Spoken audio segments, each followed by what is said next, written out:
Hello, yate koto she Tony Skrelunas ayan shye. I am a member of the Navajo tribe, Dene. I come from a place called Big Mountain. My clans are Turichini clan, born for the Lithuanian peoples. I was raised by my great-grandparents. We lived on the mountain. We raised sheep and horses. We also lived in the plain areas in the summer to raise crops. So we led that lifestyle, and we would move our livestock around. That's kind of how I was raised as a Dene. I'm here to talk about the work of the Intertribal gathering process. This is a process where we're working with tribes on the Colorado Plateau and immediately around the plateau. Some of the tribes that we started working with in 2009, we had our first gathering. The tribes are like Apache, Kaibat Paiute, Hopi, Wallapai, Havasupai, Navajo, Zuni, Ute Mountain, Southern Ute, Uinta Ray, Kokopa, Acoma, Taos, Nambe. These are all the representatives of cultural leaders that come to these meetings.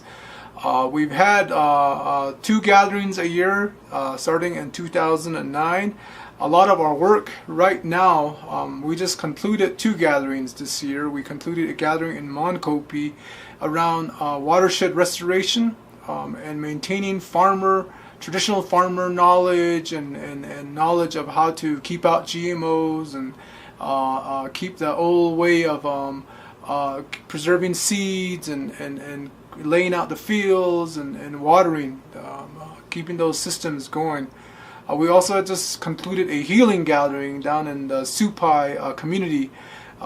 We took our elders down there and we shared knowledge around food systems, around prayer, how to do prayers and how to do offerings to the waters. We also shared teachings and interchange of cultural knowledge and traditional knowledge. We also held a replication of what tribes used to do a long time ago when they traded and bartered and really gifted and shared not only songs and stories but shared goods, buckskins, shells, jewelry, the gems, the crops, the seeds, the corn, the goods, all the things that are made in our traditions. Tribes did that again, and so we did that down in Supai just recently. We are part of this process. The reason is that the tribes came together in 2009 with an open-ended agenda. We, as Grand Canyon Trust, we facilitated this intertribal gathering process, but we wanted to work with tribes in a way that they're the drivers of the work, not the trust saying, here's what your priorities should be. This is an experience. A lot of environmental groups, they come in and they say, tribes, here's the most important thing, here's what you should do, and we'll work on it for you. What we wanted to do was kind of have the guidance and the vision come from the tribes and find the resources to help the tribes actually implement their work in their communities. We have done this very well. Through this process, we used a 3-prong approach, 3 strategies. One was, let's get funding. We were able to raise what's called an opportunity fund. That led to funding everything from teaching kids how to farm again out in various tribes, from Zuni to Hopi to Navajo. Restoring springs. There's a lot of sacred springs, such as up at Hopi, such as up in Black Mesa, where they haven't been taken care of for a long time. Finding the dollars, finding the youth to work on it, finding the elders to advise the youth. That was what that project resulted in. It also resulted in things like cultural knowledge sharing between. A lot of it was between elders and youth. We were able to fund things like how teaching the Wallapai youth how to harvest the plants the old way. Things like agave. The different plants are used for foods, the various types of wild spinach and things like that. These funds were also used to heal our communities. So this money made a massive difference, and what that has resulted in is a foundation called the Colorado Plateau Fund. that really is built. It's under the Arizona Community Foundation. It's really built on all the priorities of that came out of this gathering process. The other thing that we approach that we did is building community strategy. We've really felt like there had to be on the ground work. The gathering group themselves define what those priorities are. It's really dealing with climate change, mitigating climate change on the ground, working with farmers in the community to find the best farmers that still farm using low water techniques. Whether it's dry farmers, whether it's farmers that irrigate, they use also natural pesticides. They use traditional knowledge, traditional songs, traditional teachings. And we wanted to make their project strong and also have them share that knowledge with new farmers. A lot of the younger folks don't have that knowledge. So so we're doing all kinds of work like that. We're working with communities on farmers markets, funding farmers markets. We're funding work even as farming project, and we're funding their low water techniques. Some of those products that they've been growing and processing is now being it's for sale. The community is actually selling it, so they're keeping that dollar going, and they're finding new ways to put it to use. So that work, it has been important. It's made a big difference, and so that's the second strategy. The third strategy is building the long-term networks.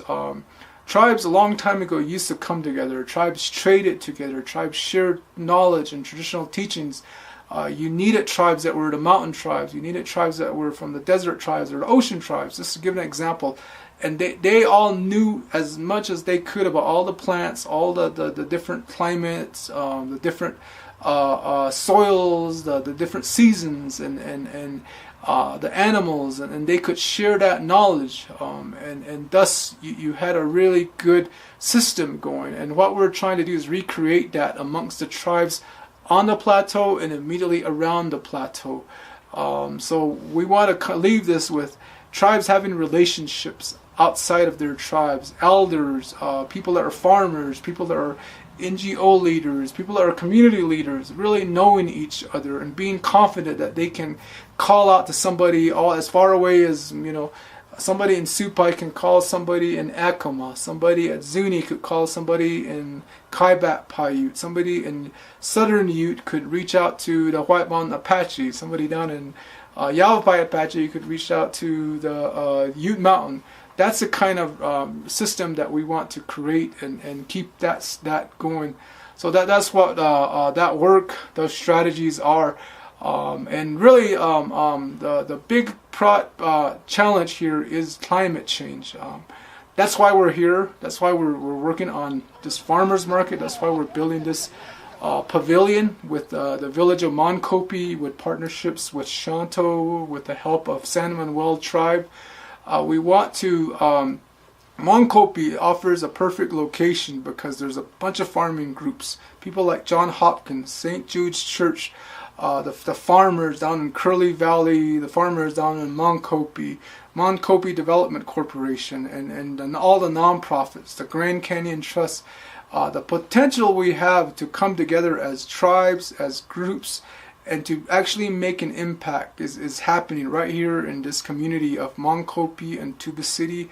That's why we built this pavilion together, and we want it to work. We want it to be a place where people can learn about, how do you restore a watershed? How do you remove tamarisk?